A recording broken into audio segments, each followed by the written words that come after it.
அதாவது ஹீரோவுக்கு வந்து எவ்வளவு அது வந்து கோடிகளில் போகலாம். ஆனால் நல்ல கேரக்டர் ஆர்டிஸ்ட் பண்ணுறவங்களுக்கு வந்து ஏதாவது ஒன்று ஐயா நான் ஒரு நாளைக்கு 1 லேக் வாங்குறேங்கன்னு அது கொஞ்சம் 75 குறைச்சிக்க முடியாதுங்களா? சார் அது பரவாயில்ல.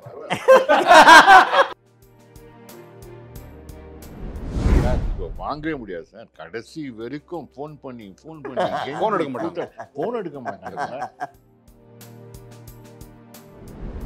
கேரக்டரை சொல்கிறேன்னு சொல்லிட்டு நிறைய பேர் அதுக்கு ஒரு முக்கியத்துவமே கொடுக்கறது இல்லை. நீங்கள் ஏதாவது அது இப்படி தான் சார், அது அப்படி தான் சார்னு ஏதாவது உப்பேத்துறாங்களே தவிர அது ஒரு இன்டெப்த்தாக போய் நம்ம பண்ணும்போது அதெல்லாம் பண்ணுறது தெரிஞ்ச செக்ஷனில் நீங்களே பார்த்து ஏதாவது முடிவு பண்ணி சொல்ல நடந்த கதையில் இதே மேட்டர் வந்தது. சேரன் கேரக்டர் வந்து அடித்து விரட்டுறது மட்டும் எப்படி வரும்னு தெரியல. ஏன்னா உங்கள் ஃபேஸ் எகெயின் சாஃப்ட் ஃபேஸுங்கிறாரு. அதை மட்டும் ஒரு டெஸ்ட் ஷூட் மாதிரி பண்ணிக்கிறேன். சேரனை அடிக்கணும். எனக்கு ஏற்கனவே சேரன் மேலே வேற ஒரு கோபம்.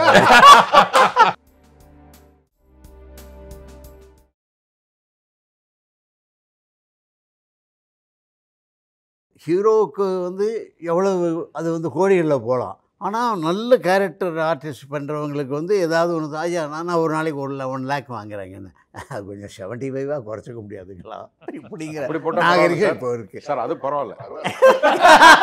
7500 நான் ஒரு சின்ன ஒரு பழைய நிகழ்ச்சியை உங்கள் எல்லாத்தையும் பகிர்ந்துக்க விரும்புகிறேன் சார். நான் வந்து ஜெமினியில் எக்ஸிக்யூட்டிவ் ப்ரொடியூசராக இருந்தேன். நாங்கள் ஜாயின் பண்ணது வந்து எஸ்எஸ் வாசனுக்கு அடுத்த எஸ்எஸ் பாலன் காலகட்டத்தில். பட் வாசன் காலத்தில் நடந்த ஒரு நிகழ்ச்சியை வந்து சொல்லுவாங்க. வள்ளியின் செல்வங்கிற படம், எஸ்சி சுப்பையா ஒரு ரோல். அவர் அப்போல்லாம் வந்து வாசன் சாரே அவங்கள கூப்பிட்டு அவ்வளவு மரியாதை ஒருத்தருக்கும். வாசன் சாரை கூப்பிட்டு சுப்பையா சார் இது மாதிரி உங்களுக்கு ஒரு 6 நாள் ஒர்க்குங்க, நம்ம ஒரு பெரிய ஒரு 6000 ரூபான்னு சம்பளம் இது பண்ணியிருக்கோம். நல்லதுங்க முதலாளி. அது சரியாக போச்சு. அந்த கேரக்டர்னுடைய இது வந்து கொஞ்சம் எக்ஸ்டன் ஆகுது. இந்த ஷூட்டிங் போது இன்னும் கொஞ்சம் இதாக இருக்குல்ல, ஒரு சீனை வச்சு இன்னும் கொஞ்சம் இது பண்ணுவாங்கள்ல. கொத்தமன சுப்பு அவங்களாம் வந்துட்டு இன்னும் ஒரு 3 days ஒர்க் வருது. திருப்பி வாசன் கூப்பிட்டு இன்னொரு 3 நாள் வேலை ஜாஸ்தி சொல்கிறாங்க, ஒரு 3000 ரூபாய் கூட கொடுத்துறேன். ஐயா முதலாளி நீங்கள் சொன்னால் சரி. இப்போ அவருடைய போர்ஷன் முடிஞ்சுது சார். அவருடைய போர்ஷன் முடிஞ்சுட்டு வராரு. இவர் ஆஃபீஸில் இருக்கார். வந்து வேலை முடிஞ்சிடுச்சுங்க, நான் ஈவினிங் ட்ரெயினுங்க நான் போகிறேன்னொன்னே சரின்னு கிளம்பிட்டார். வாசன் சார் ஒரு மட்டும் மத்தியானம் லஞ்சுக்கு போய் வீட்டில் சாப்பிட்டுட்டு படுத்திருக்காரு. திடீர்னு ஒரு 3 மணி போல் அவருக்கு வந்து இவருக்கு ஒரு 3000 ரூபா எக்ஸ்ட்ரா கொடுக்குறோன்னு சொன்னவன் அதை கொடுத்துட்டாங்களான்னு தெரியலையேன்னு இவருக்கு ஞாபகம் வாசனுக்கு. உடனே அக்கௌண்ட் ஃபோன் பண்ணி அக்கௌண்ட்டை ஏப்பா அவருக்கு 3000 ரூபா கொடுத்துட்டீங்களான்னு. அப்போ தான் அவங்களே ஞாபகம் வந்திருக்கு. ஐயோ விட்டு போச்சுங்க, இதோ நாங்கள் போகிறோங்கண்ணா. இல்லை வெயிட் பண்ணுன்னு சொல்லிவிட்டு 3000 ரூபா கவரில் போட்டு கொடுன்னு சொல்லிவிட்டு இவர் உடனே வந்து அவர் அப்போ வந்து மாவேரமோ எங்கேயோ இருக்கார். அவர் 4 மணிக்கு ட்ரெயின் ஏற போகிறாரு எக்மோர் ஸ்டேஷனில். இவர் உடனே இவரே ஃபோன் பண்ணி பிஏட்டை வந்து ஸ்டேஷன் மாஸ்டர்கிட்ட நான் வரேன், அந்த ட்ரெயினில் ஒருத்தரை பார்க்கணும் அர்ஜென்ட்டாக கொஞ்சம் சொல்லு, கொஞ்சம் ஏதாவது ஒரு 2 நிமிஷம் 5 நிமிஷம் தாமதமாச்சுன்னா கொஞ்சம் இது பண்ண சொல்லுன்னு சொல்லி உடனே அவர் நம்பியார்ன்ற அவருடைய பிஏ ஹைட்டாக இருப்பார் ஜெமினியில். அவர் ஃபோன் பண்ணி இது மாதிரி வாசன் சார் வர்றார் ஸ்டேஷனுக்கு ஒருத்தரை பார்க்குறதுக்குன்னு. உடனே இந்த ட்ரெயினையே கொஞ்சம் தாமதப்படுத்தினாங்க சார் 2-3 நிமிஷம். ஏன்னா அப்போல்லாம் அந்த காலத்தில் அதெல்லாம் நடக்கக்கூடிய விஷயங்கள். ஏன்னா இவர் தபுன்னு போய் ஒரு ஃபஸ்ட் கிளாஸில் உட்காந்துருக்காரு. இவர் போய் விறுவிறுக்க போய் சுப்பையா அப்படின்னு சொல்லிட்டு உங்களுக்கு விட்டு போச்சுன்றது இந்த கவரை கொடுக்குறாரு சார். அவர் கீழே இறங்கி வந்து அப்படியே கண்ணு அப்படியே இது என்னங்க அப்போ நான் அனுப்பிச்சி வச்சா இல்லைங்க, நான் சொல்லியாச்சுன்னா நீங்கள் ஊருக்கு போகிறதுக்கு முன்னாடி. கிரேட். இதுதான் கேரக்டர். இதுதான் குணச்சித்திரம்னா இதுதான் குணச்சித்திரம் சார். இதை வந்து இதை நான் திரும்ப நாங்கள் கவிதாலயம் ஆரம்பித்த போது சார் இதெல்லாம் நான் ஃபாலோ பண்ணிட்டேன் சார். நம்ம யார் பணம், ஏன்னா இப்போ பணத்தை பற்றி யாரும் கேட்காம இருந்தால் கூட ரிலீஸுக்கு முன்னாடி அவங்க வீட்டு கதவை தட்டியாவது பண்ணணும். இப்போ இவரெல்லாம் வந்து என்ன கேட்ட போகிறார் டெலிகனேஷன்லாம் வந்து நம்ம ஆர்டிஸ்ட்டே போட்டுகிட்டே இருப்போம். கொடுக்கலன்னு கூட அப்புறம் கூட வாய்ப்பாங்க. அந்த வேலையே வேணாம். ரிலீஸுக்கு முன்னாடியே அவங்க வீட்டுக்கு ப்ரொடக்ஷன் மேனேஜர்கிட்ட சொல்லி அப்படி இருந்த காலகட்டங்கள் உண்டு. இப்போ வந்து சார் இப்போ வாங்கவே முடியாது சார். கடைசி வரைக்கும் ஃபோன் பண்ணி ஃபோன் எடுக்க மாட்டாங்க. ஃபோன் எடுக்க மாட்டாங்க சார். இப்போ வாங்குறதுக்குள்ளே உயிரே போயிடும் சார். இன்றைக்கி சினிமா வந்து 5 கோடி ரூபா பட்ஜெட்லேருந்து 400 கோடி ரூபா 500 கோடி ரூபா பட்ஜெட்டுக்கு ஆகிடுச்சு. மிகப்பெரிய தொகையை வந்து இன்றைக்கி கதாநாயகன் கதாநாயகி இயக்குனர்லாம் வாங்குறாங்க. அந்த மாதிரி குணச்சித்திர கதாநாயகனுடைய சம்பளம் உயர்ந்திருக்கா? ஏதோ கிடைக்குது சார், ஏதோ கிடைக்குது கொடுக்குறாங்க போகிறாங்க. அந்த குணச்சித்திர நடிகர் வந்து ஒரு காலத்தில் ஹீரோவாக இருந்து அவருக்கு நெக்ஸ்ட் ஸ்டேஜுக்கு வந்தவங்களுக்கு ஒரு அளவு கொடுக்குறாங்க.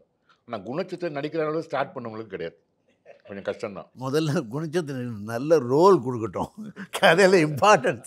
டேட்டே கரெக்டாக சொல்ல மாட்டாங்க சார். இருக்கா இல்லையா சொல்ல மாட்டாங்க சார். அது சொல்லுங்க. ஆஹா. இருக்கா இல்லையா நீங்கள் எதுக்கு வெயிட் பண்ணுங்கள், நாங்கள் சொல்கிறோம். இல்லை சார் இது மாதிரி ஷெட்யூல் போடல, கேட்டால் மேனேஜரை கேட்டால் டைரக்டர் சொல்லுவார், டைரக்டர் கேட்டால் மேனேஜர் சொல்லுவார், அசோசியேட் சொல்லுவார், கடைசியாக ப்ரொடியூசர் நம்மளும் ஏதாவது ஒரு முடிவு கிட வேண்டியிருக்கும். ஒரு கோஆர்டினேஷன் இல்லை சார். ஒருத்தருக்கு ஒருத்தர் ஒரு முதல்ல வந்து பர்சனல் ரிலேஷன்ஷிப்புக்கும் ப்ரொஃபஷனல் ரிலேஷன்ஷிப்புக்கான வித்தியாசமே இந்த தலைமுறைகிட்ட இல்லை சார். மேனேஜருங்கிற மேனேஜர் தான், அவனுடைய சுயமரியாதைக்கும் அவன் பார்க்குற வேலைக்கு சம்மந்தம் இல்லை. இப்போ நான் ஒரு கேரக்டர் அடிச்சு நடிக்க போகிறேன்னா இளவரசு வேறு, நான் பார்க்குற கேரக்டர் வேறு இல்லை. அது வந்து யார்கிட்டையுமே இல்லை, எல்லாமே பர்சனல். உடனே முறிக்கிறது. அதனால் ப்ரொடியூசர் சஃபர் ஆகுறாங்க. ஒரு படத்துக்கு நான் கோயம்புத்தூரில் இருக்கேன், என்னையே மதுரைக்கு பழனிக்கு வாங்கங்கிறார். பழனியில் ஒரு ஹோட்டல் பேர் சொல்கிறாரு, எனக்கு தெரிஞ்சு பழனியில் அப்படி ஒரு ஹோட்டல் பேர் இல்லைங்க, ரயில்வே ஸ்டேஷன் ரிப்பேர் பண்ணிகிட்டு இருக்காங்க, ரயில்வே ஸ்டேஷனே வேலை செய்யலையான்றேன், நீங்கள் வாங்கன்றான். நான் பழனிக்கு வந்துட்டேன் சார், நான் பழனிக்கு வந்துட்டு ஏன் ஸ்டேஷனே இல்லை, இங்கே ப்ராட்கேஜ் போட்டுட்டு இருக்காங்கண்ணா, நான் உங்களுக்கு வர சொன்னேன், மதுரைக்குள்ள வர சொன்னேன். நான் சொல்கிறேன், மதுரை பழனி ரயில்வே ஸ்டேஷனில் சுப்ரீம் கிடையாதுங்க, அது மதுரை ரயில்வே ஸ்டேஷன் பக்கத்தில் தாங்க ஹோட்டல் இருக்குது, இங்கே இப்போ ட்ரெயினே ஓடலையா போடும், அதெல்லாம் கிடையாது, நீங்கள் வந்துருங்க சார். பழனியில் தான் சார். நான் வரும்போதெல்லாம் வந்து திருப்பி ஃபோன் பண்ணிட்டு கேட்குறேன், எனக்கு டைரக்டர் நம்பரோ அசிஸ்டன்ட் டைரக்டர் நம்பரோ இல்லை. கோயம்புத்தூர்லேருந்து காரில் போயிட்டு கடைசியில் பழனியில் இல்லை. சரி மதுரைக்கு நான் வரவா, இன்றைக்கி வராதிங்க, நாளைக்கு வாங்க. இப்போ எங்கே போகிறது? நான் திருப்பி கோயம்புத்தூர் போனேன், அங்கே ஷூட்டிங்கில் கெஞ்சி ஒரு நாள் பெர்மிஷன் ஆகிட்டு போகும்ல. பார்த்தா திருப்பரங்குன்றத்தில் ஷூட்டிங் நடக்குது, திருப்பி வந்தால் திருப்பரங்குன்றத்தில் ஷூட்டிங்கு, மதுரையில் எல்லோரும் தங்கியிருக்காங்க. எங்கே வரணும் ஒரு நடிகர்னு தெரியாதவன் ப்ரொடக்ஷன் எக்ஸிக்யூட்டிவ். இப்போ எனக்கு தெரிஞ்சிச்சு, ஒரு ஆந்திராவிலேருந்து ஒரு ஆர்டிஸ்ட் கோயம்புத்தூர்லேருந்து வர்றாரு, அவர் எங்கே போவார் சார்? என்ன ஆகும்? நிறைய இன்சிடென்ட்ஸ் ஆகுது, எக்கச்சக்கமாக நடந்திருக்கு. எல்லாமே அங்கே பிரச்சனை தான். நீங்கள் இத்தனை வருஷம் அனுபவத்தில் யூ ஹாவ் டு உங்களை நீங்கள் கூலாக்கிக்கிட்டு உங்களுக்கு தேவைன்னா போகலாம், இல்லைன்னா நீங்கள் வீட்டில் இருந்து ஆமாம், உங்கள் தேவை தான் உங்களை தீர்மானம் பண்ணுமே தவிர சினிமா தேவை நம்மளை ஃபில்அப் பண்ணுற காலகட்டத்தில் இல்லை சார். இப்போ இதுதான் நான் புரிஞ்சுக்கிற விஷயம். நீங்கள் நடித்த குணச்சித்திர கதாபாத்திரங்கள் உங்களுக்கு எந்த கதாபாத்திரம் சார் ரொம்ப பிடிக்கும்? ஒரு 10 படம் எனக்கு இருக்குது சார் பேர் வாங்கி கொடுத்தது. அந்த 10 படங்கள் நாடோடிகள் ஆகட்டும், பசங்களாகட்டும், பண்ணையாரும் பத்மினியும், நான் மாணல், இப்படி இந்த ஒரு 10 படங்கள் என்னை எலிவேட் பண்ணி கொண்டு போச்சு. உதாரணத்துக்கு பார்த்தீங்கன்னா, நான் மாணல் நான் பண்ணது தான் தெலுங்கில் போய் ரீச் ஆகிருந்திருக்காது, எனக்கே தெரியாது. அதை அவங்க பார்த்துட்டு தான் அதுக்கப்புறம் என்னை தெலுங்கில் கூப்பிட்ருக்காங்க. அது அங்கே டப்பிங் படம் வந்து அவ்வளோ பெரிய ஹிட்டு போல இருக்குது, அது தெரியாது எனக்கு. நான் முதல்ல போய் ஹைதராபாத்தில் இறங்கும்போது அத்தனை பேர் ஃபோட்டோ கேட்குறாங்க, அது கேட்குறாங்க, ஏடா நம்ம தமிழில் நடிக்கிறோம், இங்கே இருக்கவங்க யாரா தெரிய போகுதுன்னு அசால்ட்டாக சுற்றி சார் ஃபோட்டோன்னு அவ்வளோ ஃபேமஸாக நம்ம அப்படின்ட்டு ஒரு யோசனை வந்தது. அப்புறம் ஃபோன் பண்ணி பேசும்போது இங்கே இவ்வளோ ஃபேமஸாக வேறு யாரோ நினச்சி என்கிட்ட ஃபோட்டோ எடுக்கிறாங்க. இல்லைப்பா அந்த படம் பெரிய ஹிட்டுப்பாங்க, நான் மாணல் பெரிய ஹிட். அப்படி எனக்கு ஒரு 10 படம் இருக்குது சார். லைனப்பில் பாண்டி சார், இவர் சுசீந்திரன், நம்ம சமுத்திரகனி, இவங்கெல்லாம் அப்படியே எலிவேட் பண்ணி கொண்டு போனது, அது அப்படியே ரீச் பண்ணிகிட்டே இருக்குது சார். எனக்கு அந்த மாதிரி ஆடுகளம் ஃபஸ்ட்டு அந்த படம் தான் எனக்கு பிரேக். அதுலேயே ஒரு நல்ல ரோல் எனக்கு அமைஞ்சது. அப்புறம் நண்பன் நல்லா வந்தது, சுந்தரபாண்டியன், அது மாதிரி அப்பப்போ ஒரு அசுரன், இது மாதிரி நிறைய கொஞ்சம் இம்பார்ட்டன்ஸ் உள்ள ஒரு கேரக்டர், ஒரு இது வில்லன் ஆகும், நிறைய விதமாக பண்ணியிருக்கிறது வந்து நல்லா இருந்துச்சு. இப்போது வந்து ஆன் அண்ட் ஆஃப் நடக்கும் சார், எல்லாமே நடக்கும். நம்ம எல்லாமே தப்புன்னு சொல்ல முடியாது, எல்லாருமே கரெக்டுன்னு சொல்ல முடியாது. சில டைம் பேட் எக்ஸ்பீரியன்ஸ் இருக்கும், சில டைம் குட் எக்ஸ்பீரியன்ஸும் இருக்கும். நமக்கு நம்பி இவ்வளோ தூரம் இப்போ தெலுங்குலலாம் இப்போ இந்த தண்டேல்னு ஒரு படம் பண்ணேன். அதில் பார்த்தீங்கன்னா டைட்டிலே நான் தான் தண்டேல். அதுக்கப்புறம் தான் ஹீரோக்கு நான் தண்டேல் ஆக்குறேன் நான் அப்படின்னு ஒரு வந்தது. அது ரொம்ப நல்லா இருந்தது. அது மாதிரி சில இடங்களில் வந்து சில நேரத்தில் வந்து நல்லபடியாக அமையும். சிலது வந்து நம்ம காஸ்ட்லி ஜூனியர் ஆர்டிஸ்ட் மாதிரி போயிட்டு வர வேண்டியது இருக்கும். இல்லை அதை தவிர்க்க முடியாது சார். ஆமாம். அப்புறம் நெக்ஸ்ட்டு வந்து ஒரு கேரக்டரை சொல்கிறேன்னு சொல்லிட்டு நிறைய பேர் அதுக்கு ஒரு முக்கியத்துவமே கொடுக்கறது இல்லை. இப்போ ஒரு கேரக்டர் நம்ம கேட்டோம்னா, நான் நல்லவனா, நான் ஏன் இப்படி ரியாக்ட் பண்ணுறேன் அப்படின்னு கேட்டோம்னா அதுக்கெல்லாம் பதில் இல்லை. நிறைய பேருக்கு பதிலே இல்லை, நிறைய டேரக்டர்ஸ் கிட்ட பதில் இல்லை. நீங்கள் ஏதாவது அது இப்படி தான் சார், அது அப்படி தான் சார்னு ஏதாவது உப்பேத்துறாங்களே தவிர அது ஒரு இன்டெப்த்தாக போய் நம்ம பண்ணும்போது அதெல்லாம் பண்ணுறது தெரிஞ்ச செக்ஷனில் நீங்களே பார்த்து ஏதாவது முடிவு பண்ணி நீங்களே முடிவு பண்ணீங்க ஏதோ ஒன்று அப்படின்னும் போது அப்போது அதுக்கு ஒரு முக்கியத்துவமே இல்லாமல் நம்ம பண்ணும்போது அது கொஞ்சம் கஷ்டமாக தான் இருக்கும். சில நேரத்தில் இப்போ சேரன் சார் இது ஒன்று பண்ணேன், ஜேர்னின்னு ஒன்று பண்ணேன். அதில் அவ்வளோ நுணுக்கமாக அவ்வளவு ஒரு கேர் எடுத்து அவர் அந்த கேரக்டரை வடிவமைச்சு அவ்வளோ போராடி, இதில் பாருங்கள் இது என்னமோ தப்பு இருக்குது நரேன், ஏன் நரேன் அப்படின்னு கேட்டு அதை நம்ம பார்த்து அதை கண்டுபிடிச்சி, ஸோ அந்த மாதிரி ஒர்க்கும் நம்ம நிறைய நடக்குது அப்பப்போ. அதனால தான் அது போயிட்டுருக்கு. கேமரா ஆன்னால எனக்கு வேர்த்துரும் சார். வேர்த்து நாங்கள் வந்து அந்த சவுண்டு கேட்டாலும் இல்லை இதுக்கு போயிருக்கோம். அதாவது வந்து காஷ்மீரில் முத்துராமன் சார் டைரக்ஷனு, ரஜினி படம் வேலைக்காரன் போயிருக்கோம் சார். அப்போ வந்து ஒரு அங்கிள் கேரக்டர் வரணும். அவர் ரீச் ஆகலை. அவர் டெல்லியிலேருந்து காஷ்மீர் வரணும். அவர் ரீச் ஆகலை. முத்துராமன் சொன்னார், நிறைய சார் நீங்களே வந்து அது ஒரே ஒரு ஃபோனில் பேசுகிறது தான் நீங்கள் பண்ணுங்கன்னாரு. எனக்கு வந்து நிர்பந்தப்பட்டு நான் பண்ண நடிக்க வேண்டிய கட்டாயத்திற்கு ஆளாக்கப்பட்டீர்கள். சோட்டர்கிட்ட அது குள்ளாகலெல்லாம் போட்டிருக்கு. பனி கொட்டுது. அவங்க வந்துட்டு அப்போ தான் அந்த கிளாப் வேறையா கிளாப் அடிச்சோன்னே அதாவது அந்த பனிலையும் வேர்த்து புத்தகம் சார் வேண்டாம், இல்லை எதாவது ஒன்று பேசிடுங்க, ஏன்னா இனிமேல் முடியாது என்ன அப்படின்னு சொன்னோன்னே இப்படி அப்படின்னுட்டு ஒரு சமாளிச்சிட்டேன் சார். சமாளிச்சுட்டு வேர்த்து தான் போய் முத்தமாக சார் அதான் சொன்னேன்ல வேண்டான்ட்டு. இல்லை பரவாயில்லனாங்க. அப்புறம் ஏதோ டப்பிங் பண்ணி அதை ஏற்றியாச்சு. இனிமேல் என்னை கூப்பிடக்கூடாதுங்கன்ட்டேன். விஷு விடாமல் என்ன பண்ணாருன்னா, எங்கள் கவிதாலய ஆஃபீஸ் பக்கத்துலேயே ஏதோ ஒன்று நடந்துச்சு.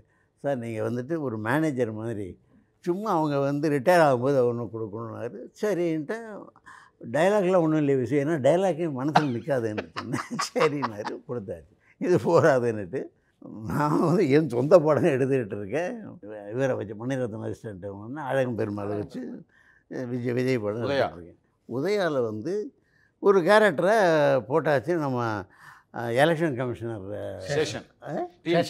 சேஷனை ஒரு ரோலுக்கு போட்டாச்சு. அவருக்கு ஜிப்பாலாம் தைச்சாச்சு பண்ணாச்சு. அவரை கூப்பிட்டு அவர் வீட்டுக்கு போய் ஒரு சின்ன இதுங்க நீங்கள் பண்ணால் ரொம்ப நல்லாயிருக்கும், ஒரு இந்த குமுதம் மாதிரி ஒரு மேகசினுடைய எடிட்டர் ரோல் நல்லா கரெக்டாக இருக்குன்ட்டு அவருக்கு 1 lakh அமௌண்ட்லாம் பேசியாச்சு. ஜிப்பாவெல்லாம் தைச்சாச்சு. முடிஞ்சு 4 நாள் இருக்குது ஷூட்டிங்கு. அவர் திடீர்னு ஒரு நாள் ஃபோன் பண்ணார். ஃபோன் பண்ண நடராஜன் கொஞ்சம் அர்ஜென்ட்டாக வாங்கினார். சரின்னு போகிறேன். இது மாதிரி என்ன இவங்க இந்திரா அவங்க கூப்பிட்றாங்க, சோனியா கூப்பிட்றாங்க டெல்லியிலேருந்து. அங்கே எங்கேயோ அந்த இது இருக்கு இல்லையா, அந்த இதில் ஏதோ ஒரு எலெக்ஷன் மேட்டராக கூப்பிட்றாங்க. என்ன மேட்டர்னு தெரில, என்னால் ஷூட்டிங்லாம் வர முடியாது, இந்த உங்கள் ஜிப்பாவை பிடிங்க. பணம் ஒரு 25,000 கொடுத்தேன், அதையும் பிடிங்க விடுங்கன்ட்டார். மொதல் ஷூட்டிங் மறுநாள் சார். இவன் டைரக்டர் இப்போ நடுங்கிறா, என்ன பண்ணுறது. நல்லா விஜய் காம்பினேஷன் அதுன்னா கொஞ்சம் யோஜனை தானே. அப்புறம் நம்ம டெல்லி எவ்வளோ பேர் இருக்காங்க நம்ம குரூப், உடனே சொன்னால் பண்ண கொடுங்க, ஏன் லேட்டாக சொன்னீங்கன்னா கேட்காத அளவுக்கு நட்பு வட்டாரம் இருக்குது நான் சொன்னேன். அப்புறம் அவன் விடாமல் என்ன பண்ணான்னா, நம்மளுடைய ஒரு டைம் பாருங்கள், அழகம் பெருமாள் என்ன பண்ணான்னா, சார் நீங்கள் அந்த ரோல் பண்ணுங்கண்ணா. நான் தான் ஏற்கனவே சொல்லிட்டேனையா, நான் 5-6 தடவை எனக்கு கேமரானாக்கு நடுங்கிடுவேன்யா, வார்த்தை வராதியா, இது பண்ணாங்க. பண்ணுங்க சார், நான் இருக்கேன், நம்ம படம் தானே சார் பண்ணுங்கண்ணா. சரின்ட்டு ஒரு சீன் சார் விவேக்கோட சீனு பண்ணியாச்சு. பண்ண ஒன்று அப்போ ரஷ்ஷு தானே அப்போல்லாம். இந்த ரஷ்ஷை மணிரத்னத்துக்கு போட்டு காமிச்சிருக்காரு, ஏன்னா இவர் அசோசியேட்டு போட்டு காமிச்சிருக்காரு. அவர் பார்த்துருக்காரு, அவர் ஏதோ ஒன்று அவருக்கு இதாக இருக்குது. மறுநாள் காலையில் ஹாசினி ஃபோன் பண்ணி, சார் நேற்றுக்கு ரஷ் பார்த்தேன், நல்லா வந்துட்டுருக்கு, ரொம்ப நல்லா. ஏமா உங்கள் மணியோட அசிஸ்டன்ட் தானே, அவன் நல்லா தானே பண்ணியிருப்பான் அப்படின்னு சொன்னேன். இல்லை இதில் வேறு ஒரு மேட்டர், நாங்கள் வந்து அழைப்பா இதுன்னு படம் ஒன்று எடுக்கிறோம், நீங்கள் ஒரு கேரக்டர் பண்ணணும், வேலையே வேணும், நான் வரேன், நான் ஃபோனில் மட்டும் மறுக்கலை, நேராக வந்துடுறேன் அப்படின்னு சொல்லிட்டு மணிகிட்ட போய், மணி எனக்கு இது மாதிரிலாம் எக்ஸ்பீரியன்ஸு, நீங்கள் முடியவே முடியாது, எனக்கு வந்து பயமாக இருக்கும், சவுண்டு அந்த சைலன்ஸாக இருக்கு இல்லையா, அது எல்லாருமே நம்மளை பார்க்குற மாதிரியும் நமக்கு ஒரு மாதிரி படபடப்பு வரும், எல்லாம் முடியாது. இல்லை சார் நீங்கள் பண்ணுவீங்க, நான் நேற்று ரஷ்ஷு பார்த்தேன், இயல்பாக இருக்குது சார், பண்ணுவீங்கிறாரு. வேண்டாம் மணி, ரிஸ்க் எடுக்காதீங்க, ஏன்னா நம்ம ரோஜாலாம் பண்ணிக்கலாம், நம்ம நண்பர் அவர், வேண்டாம். இதெல்லாம் பேசிகிட்டே இருக்கும்போது தான் அவருடைய அசோசியேட் வந்து இப்போ இந்த ஹேண்டிகேம்னு ஒன்று இருக்குல்ல, அதை வச்சுட்டு நம்மளை எப்படியே இது பண்ணுறாரு. பார்த்துட்டு பார்த்தீங்களா எப்படி இருக்கீங்க பார்த்தீங்களா சார். அதில் ஒரு ரியாக்ஷனு நல்லா இருக்கும். இவ தான் அந்த பொண்ணு ஷாலினியை காமிச்சிட்டு கல்யாண வீட்டில் இவ தான் அந்த பொண்ணு, அந்த பொண்ணு நீங்கள் ஒரு லுக் ஒன்று கொடுத்தீங்க, எக்ஸ்ட்ராடினரியான. அவர் என்ன சொன்னார்னா, சார் இது ஒரு சர்க்காஸ்டிக்காக பேசுகிற ஒரு ரோல், கொஞ்சம் திமிராக இருக்கிற மாதிரி ரோல் உங்களுக்கு இயல்பாகவே இருக்குன்னாரு. அவர் ஏற்கனவே படம் நீங்கள் பண்ணி ஒரு கண்டிஷன், 1 நாள் 2 நாள் ஷூட் பண்ணுவோம், நல்லா இருந்தால் ஓகே, இல்லைன்னா இல்லையே விட்டு. ஏன்னா நான் ப்ரொஃபஷனல், எனக்கு ஈகோலாம் கிடையாது. நம்ம வேறு யாரையா வச்சு பண்ணிக்கணும். ஏதோ நம்ம அதிர்ஷ்டம் சார். அந்த ஃபஸ்ட்டு டேயே நீங்கள் அந்த மேலே போய் அந்த இந்த சீனு அந்த என்னப்பா எல்லாம் குவார்ட்டர்ஸ் தான், அதே இவர் பெரிய பங்களாவில் இருக்காரா, எல்லா வீடும் ஒரே மாதிரி இருக்கா, கொஞ்சம் அட்ரஸ் மாறி போச்சுன்னா அவனை மண்ட தட்டுற மாதிரி ஒரு ஃபஸ்ட்டு நக்கல். அப்புறம் அதுக்கு மறுநாள் வந்து இந்த சிகரெட் பிடிக்கிற அந்த சீனு, அது ரெண்டும் ஏதோ ஆண்டவன் செயல்னு நினைக்கிறேன் அமைஞ்சு போச்சு சார். அவர் வந்து அவர் பிரமாதங்கிறார், நமக்குள்ளேயே ஒரு ஜுப்புன்னு ஏறுது. மணிரத்னம் சார் செயல் இல்லை, ஆண்டவன் செயல். ஆமாம், நம்மளால் பண்ண முடியும் மாதிரி இருக்குன்னு. ஒரே ஒரு இடத்துல ரொம்ப கஷ்டப்பட்டேன் சார். இவனை வெளில போடாதுன்னு திட்டணும். அது என்ன பண்ணான்னு வரல. ஏன்னா அவர் என்ன சொல்கிறாருன்னா, அந்த நமக்கு இந்த கன்னத்தில் ஒரு குழி விழுது இல்லையா, அது ஃபேஸை வந்து கடுமையாக இல்லாமையே இருக்குது. முதுவாக வந்தார் பணி பக்கத்தில். நீங்கள் பாலச்சந்தரை வந்து நல்லா அப்சர்வ் பண்ணிகிட்டே இருக்கீங்க, உங்கள் அவரே கூடவே இருக்கீங்க. இந்த மாதிரி ஒரு சுச்சுவேஷன் பாலச்சந்தர் இருந்தால் எப்படி ரியாக்ட் பண்ணுவார்னு சின்னதாக கற்பனை பண்ணிடுவான். அவ்வளோதான் சார். அது மனத்தில் வாங்கிட்டு டிக்டேஷன் கொடுத்துட்டே இருப்போம் அசிஸ்டண்ட்டை. வித் ரெஃபரன்ஸ் டு இது அவன் அப்படி தான் போயிட்டுருப்பான். நான் சொன்னேன், ஏய் கெட் அவுட் அப்படின்னு. அதாவது சார் வந்து ஃபேஸு அந்த எக்ஸ்ப்ரெஷனில் எப்படி பண்ணுவாரோ அதை பண்ணிட்டேன் சார். ஓகே கிளிக்காகி போச்சு. அதை மனசில் வச்சுக்கிட்டு சொல்ல மறந்த கதையில் இதே மேட்டர் வந்தது. இவர் வந்து சார் எல்லாம் மாதிரி பேசியிருப்பீங்களா சார்? என்ன பேச்சு, என்ன அதே அழகில் எங்களோட பண்ணிட்டோம். அவர் வந்து இதே மேட்டர் தங்கராஜ் என்ன பண்ணார் சார், என் கதையில் கம்ப்ளீட்டாக எல்லாத்தையும் சூட் ஆகிடுவீங்க. சேரன் கேரக்டர் வந்து அடித்து விரட்டுறது மட்டும் எப்படி வரும்னு தெரியல. ஏன்னா உங்கள் ஃபேஸ் எகெயின் சாஃப்ட் ஃபேஸுங்கிறாரு. அதை மட்டும் ஒரு டெஸ்ட் ஷூட் மாதிரி பண்ணிக்கிறேன். நான் சொன்னேன் டெஃபினட்டாக பண்ணுங்கன்னு. இதே மாதிரி ஒரு ஆஃபீஸில் போய் டெஸ்ட் ஷூட் பண்ணுவார். சேரனை அடிக்கணும். எனக்கு ஏற்கனவே சேரன் மேலே வேற ஒரு கோபம். அதை சேரடியை சொல்லி அவர் சிரித்து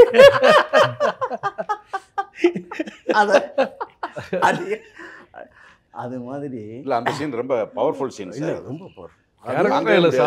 தாங்கவே முடியாது அது சார். அது அப்புறம் வந்து என்னடா நீ போய், அதாவது இங்கே இருக்கிற பணத்தை எண்ணுறதுக்கே ஆள் இல்லை. அவர் என்ன போய் இவர் நெய்வேலிக்கு போகலைன்னா 4 ஸ்டேட்லேயும் லைட் ஏரியா தான் என்ன கடா. அதாவது நல்லா அமைஞ்சது சார். ஆண்டவன் செயல்னு தான் நான் உண்மையில் நம்புகிறேன். எனக்கு வந்து அது என்னாச்சு, விஜயகாந்த் சார் படம் பண்ணோன்னே அந்த மாதிரி ஆடியன்ஸு, அலைபாயுதை பண்ணும்போது ஒரு கிளாஸ் ஆடியன்ஸு நமக்கு. விஜயகாந்த் படம் பண்ண பிறகு நம்ம இந்த ஹோட்டலில் போன ஏபிசி எல்லாம் அவங்க சார்மா இவரோட பண்ணீங்களே எப்படி, அதான் அந்த நல்ல வார்த்தைகள் கேட்க வர்றது. அதனால ஏதாவது ஒன்று சொல்லி விஷயம் இல்லைன்னா முதுவாக தவிர்த்துடுறது. முடியாதுன்னு சொல்லாமல் தவிர்த்துடுறது. சார் ராசுமுதனுடைய மாயண்டி குடும்பத்தார் அது என்ன பிரச்சனை ஆச்சுன்னா, எனக்கு வந்த கேரக்டர் பூரா ஒன்றும் சூசைட் பண்ணிக்கிற கேரக்டராக இருக்கும். நான் கெஞ்சிறேன்,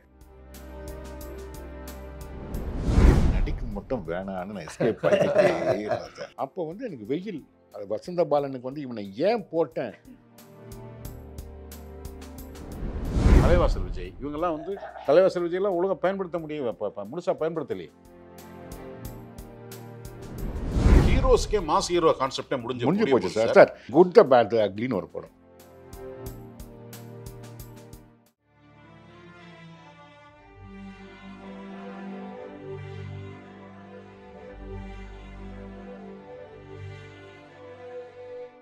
பரபரப்பான சினிமா செய்திகள், நட்சத்திரங்களின் பேட்டிகள், சினிமா வரலாறு ஆகியவற்றை பார்க்கவும் படிக்கவும் உங்களுக்கான இணையதளம் touringtalkies.co.